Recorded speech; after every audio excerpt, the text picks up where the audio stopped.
पंजाब सरकार नई बनी है और अरविंद केजरीवाल जी के जो डुगडुगी बचाई उन्होंने दिल्ली में, तो सभी उनसे वाकिफ हैं। सरकार नई बनी है और उन्होंने कई ऐसे वादे कर दिए हैं कि जो वो पूरे नहीं कर पाएंगे।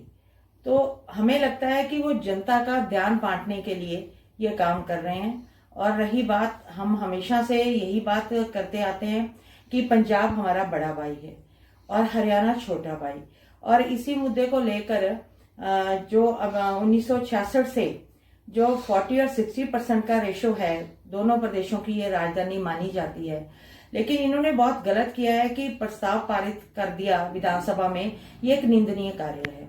लेकिन हम यहाँ पर हरियाणा निवासियों को बताना चाहेंगे कि हम बड़े भाई का सम्मान तो करते हैं, लेकिन अगर छोटा भाई उसके छोटे भाई के हितों पर कुठाराघात करेगा तो छोटा भाई चुप भी नहीं रहने वाला।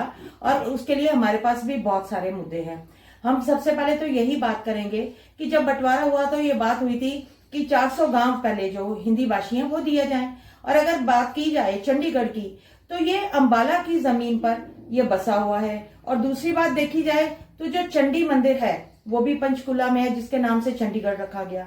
तो ऐसी कई बातें हैं जिससे ये सिद्ध होता है कि जो हरियाणा का पूर्णतया अधिकार जो है, अगर लड़ाई की बात पे आती है, बहस की बात पर आते हैं, अगर छोटे भाई और बड़े भाई का रिश्ता ये खत्म करना चाहते हैं तो चंडीगढ़ पर केवल और केवल अगर अधिकार माने तो वो हरियाणा का आता है। और रही बात SYL मुद्दे की, तो हमारे से दिल्ली में केजरीवाल जी पानी मांगते हैं और पंजाब में इनकी सरकार है, वहां से पानी दे ही नहीं रहे। तो अब इन्हीं की जुबान पर जो दो मतलब निकलते हैं, उस पर बताइए क्या किया जाए। तो मुझे तो लगता है कि इसके पीछे कोई और षड्यंत्र है, जिसके नाते ये सौहार्दपन और जो पंजाब के लिए भी खतरा पैदा हो सकता है, हरियाणा के लिए भी और पूरे देश के लिए भी। इसके ऊपर ये सोचने वाली बात है। और मैं पुनः प्रधानमंत्री जी से भी निवेदन करूंगी और पंजाब और हरियाणा की जनता से भी अपील करना चाहूंगी कि केजरीवाल के जो घिनौने उनके मंशा है उसको पूर्ण ना होने दे।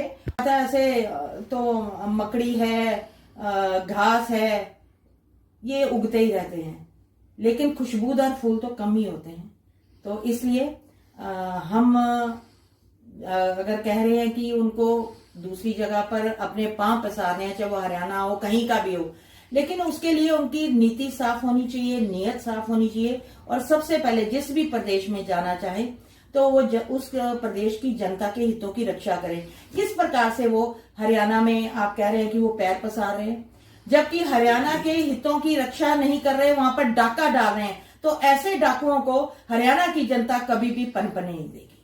पहले की नीति होगी उनका। ये जो प्रस्ताव पारित हुआ ये कुछ दिन पहले, अभी 1-2 दिन पहले ही हुआ है। तो मुझे लगता है कि जब जनता के हितों की बात आएगी, हरियाणा के हितों की बात आएगी, चाहे वो कोई पूर्व मंत्री, पूर्व विधायक या कोई भी नेता अगर जा रहा है, तो उसको पता है कि वो नेता या सीट जो जीतेगा वो जनता ही वोट देगी। तो जनता वोट तब देगी ना जबकि उसके अधिकारों पे कुठाराघात ना हो। तो निश्चित रूप से अभी मैं बहस सुन रही थी, तो उनके जो आप के यहाँ के उनके प्रवक्ता बैठे हुए थे वहां पे, शायद रजत जी उनका नाम है, वो कह रहे थे कि 50% हरियाणा को मिलना चाहिए चंडीगढ़ का। तो वो उनकी अपनी पार्टी के ही नेता पर कंट्रोल नहीं है कि क्या बोल रहा है कहां पर, तो ये कहां पर हरियाणा में आ सकते हैं। उनका जो मुखिया है अरविंद केजरीवाल, जो उनका अध्यक्ष है, वो कहता है कि हम लोग जो है ये चंडीगढ़ लेके रहेंगे। हरियाणा का जो प्रवक्ता है उनका, वो ये कह रहा है कि 50% जो हरियाणा का अधिकार है। तो आप स्वयं समझ सकते हैं कि आप किस प्रकार की राजनीति कर रहे हैं। लेकिन एक चेतावनी के रूप में भी हरियाणा की ओर से कि अगर वो प्यार से चलेंगे तो हम प्यार से चलेंगे, अगर नहीं तो हम ऐसा नहीं कि जो भाईचारा है, तो जो चारा है वो बड़ा भाई निकल जाए और छोटा भाई मुंह देखता रह जाए, ऐसी बात नहीं होगी। चंडीगढ़ किस प्रकार से वो अपना हक लेके जाएंगे, चंडीगढ़ पे हक हमारा भी बनता है। मैंने अभी आपको कुछ बातें बताई हैं कि अगर बात आती है, बहस के मुद्दे पर आती है या हक या अधिकार जताने की बात आती है, तो जो चंडीगढ़ है, मैं पहले ही बता चुकी हूं कि ये हिंदी भाषी है। वहां पर 70% जो है हिंदी बोलने वाले लोग रहते हैं, 80% जो है हिंदू लोग रहते हैं। और दूसरी बात अगर ली जाए तो पहले जब ये पंजाब का विभाजन अभी नहीं हुआ था तो अंबाला जो एक बड़ा जिला माना जाता था, तो अंबाला की जगह पर ही जमीन पर चंडीगढ़ बसा हुआ है। विरोध हमने क्या करना है, भाजपा ने क्या करना है, उसका विरोध तो जनता ही करेगी, क्योंकि दिल्ली में पानी मांगते हैं और हरियाणा को कहते हैं कि पानी नहीं देना। जब हमारे खेतों को पानी नहीं मिलेगा, फसल नहीं होगी, भुखमरी होगी, तो कौन सी जनता ऐसी है, कौन से प्रदेश की जनता ऐसी है कि ऐसे नेता को अपने पास पनपने देगी।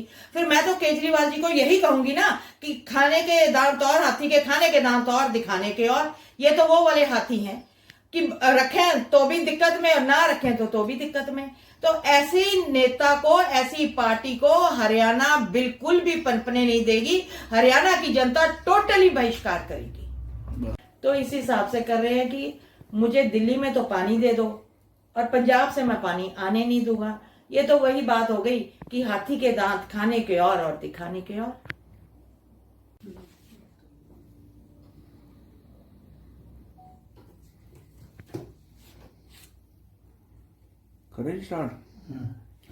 की हितों की बात आएगी तो हरियाणा की कोई भी राजनीतिक पार्टी है वो निश्चित रूप से हरियाणा के हितों की ही रक्षा करेगी। और मैं बधाई देती हूँ, उनको साधुवाद देती हूँ कि वो लोग भी हमारे साथ आए हैं। और निश्चित रूप से जब हरियाणा के जनता की हितों की बात आएगी तो निश्चित रूप से सभी राजनीतिक पार्टियां जो है एक प्लेटफॉर्म पर खड़ी होंगी। मैम, मान सरकार को क्या नसीहत देना चाहेंगे?